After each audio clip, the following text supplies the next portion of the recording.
And the thing that I want to show you is partially buried under the snow. So give me a second, I'm just going to shovel it off. What the hell is that? That's right, before World War II, many, if not most, American homes were heated using not natural gas, but coal. Believe it or not, coal delivery men would go door to door to replenish each house's stock. Sort of like when a milkman brings you milk or Capital One brings you free toilet paper. Anyone remember that? Today I'll be reacting to 3 weird quirks of my American house. My friends, I really wonder what those are, but before I go into that, let me ask you for one thing. If you can leave a like, thank you so much. It's the best way to show support. If you can subscribe, well, in that case, forget about it. You make my day. Have that in consideration. Now, link for the original video in my description.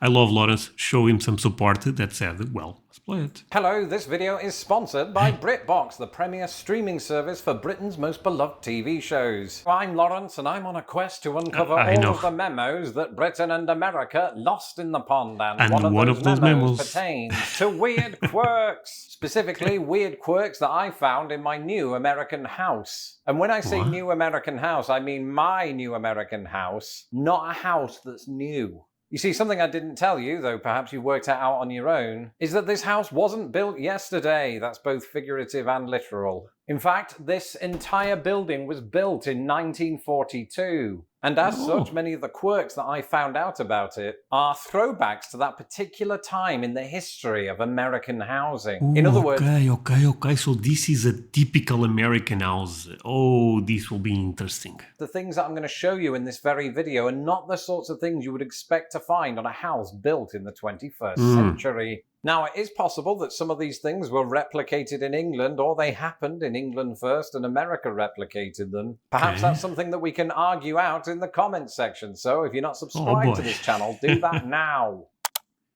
Oh, do it for me also, my friends. Let's go and take a look at some quirky bits and bobs. Okay, I'm excited, actually. Locked again. I'm Lawrence Brown, and I... Wait, what?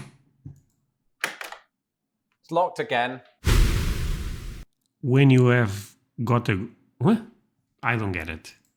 I'm Lawrence Brown, and I have a confession to make. A couple of weeks ago, when I showed you around my entire house, there were in fact a couple of rooms that I never showed you. And one of them is here, in this door behind me. And the reason that I didn't show you it at the time is because it was really quirky and I didn't have the emotional intelligence to explain it. And thought to myself, why don't I save it for a video on quirky features of my house? And while you try to guess what's behind this door, I'm going to enter it and take you in with me, not literally. All right, come along. Okay, I have no idea.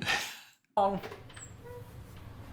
right, we are now in said room, and as you can see, it's an elevator. I'm kidding. What? This is, in fact, a toilet or a little bathroom. And I know what you're thinking. Ooh. On the basement. Oh, this is a fancy place. Lawrence, what is weird about a toilet? Everything's weird about a toilet, but this one in particular is unusual because it's just a toilet. There's no sink or place to wash your hands. And I don't know if I've ever seen anything like this before, so I looked it up. Turns out that this weird quirk was once not weird in the least. Up to the Second World War, American houses that had basements were often equipped with these lone toilets. But there's something else. They'd often be accompanied by showers. Wait, is this true, my friends? Oh, but why not put something to wash your hands or something, you know? What? With these lone toilets. But there's something else. They'd often be accompanied by showers that would be in this sort of wider basement area. That makes sense, actually.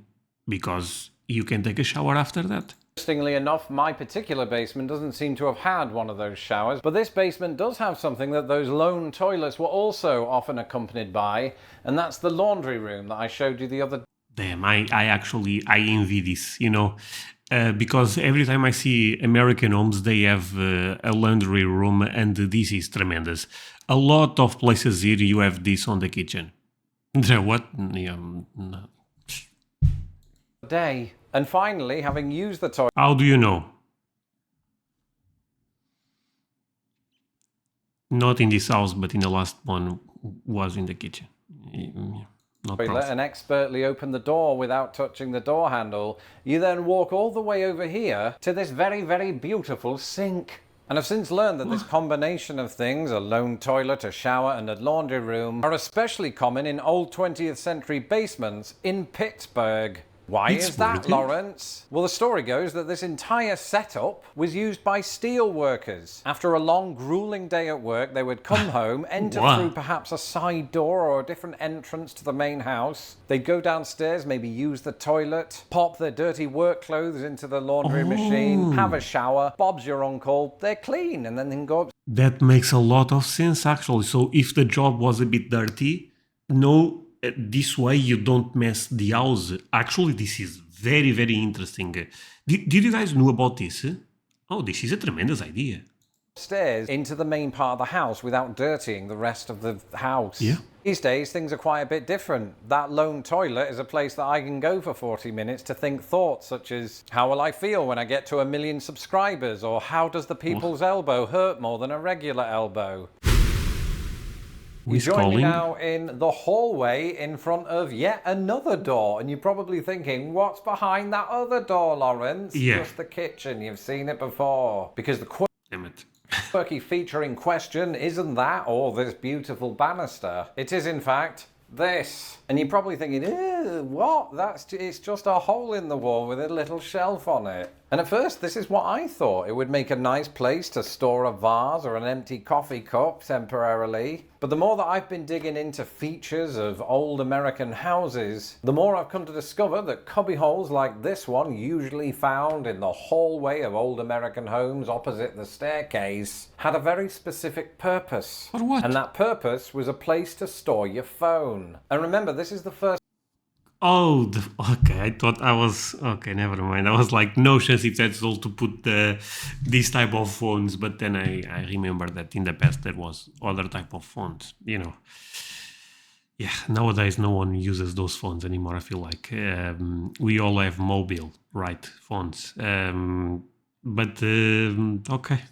First half of the 20th century, so we're not talking about phones like this, but initially those big old landline phones. And these were once so popular in American houses that they even had a name. It's typically referred to as a phone niche, or niche as some Americans might say. And homeowners would have to just come to this very specific part of the house to receive or make a phone call. However, in post-World War II America, new houses didn't really feature this anymore, and in the day and age of smartphone technology, I've no need for a landline. This is particularly great news for my cat, though, who seems to have claimed the spot as his own. I can see myself finding... Men, cats, they are a tremendous animal. Him here in the middle of the night, broodily gazing into the distance like an intergalactic antagonist torn between feelings of affection for his father and the unrelenting desire to betray him. But it's chilling to think that millions of people, now long gone, perhaps never imagined a world in which this once common feature would become obsolete. Such is life, I dare say we're doing the same thing right now with laptop computers and Taco Bell.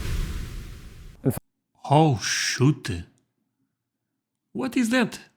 Chute is actually a Portuguese word, means kicking. A random fact, I guess.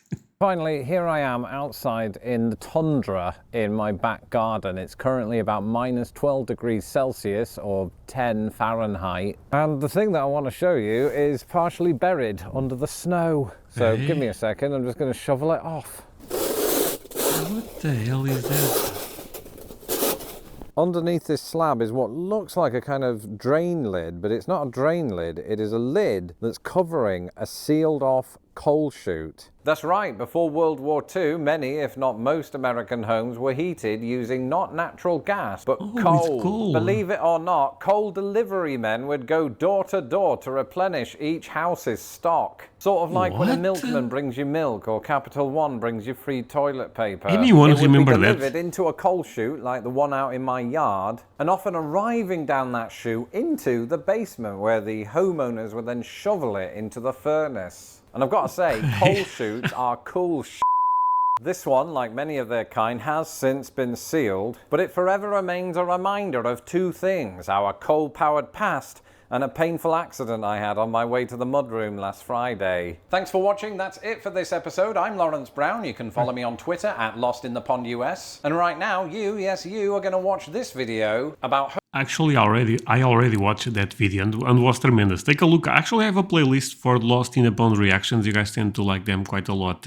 But yeah, I already saw this one. Home objects that I only encountered after moving to America. All of these videos are made entirely possible by my patrons. If you would like to support this channel and become a patron yourself, you can do so today at patreon.com/lostinthepond. Okay. Until the next video, goodbye.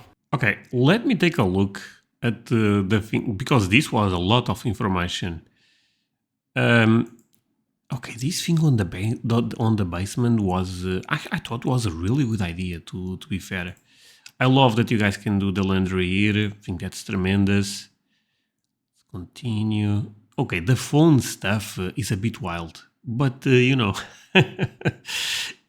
I actually thought was quite funny when he said, "Can imagine if the people that built this was living today and they were no chance this is not something that still have used." No, but when the world changes, yeah. The other one was the chute stuff for coal. Yeah, this one I was not I was not aware at all, you know. But yeah, thank you so much for watching this with me, my friends. Really means a lot. You guys end up staying until the end. See you guys in the next one. Bye, my friends.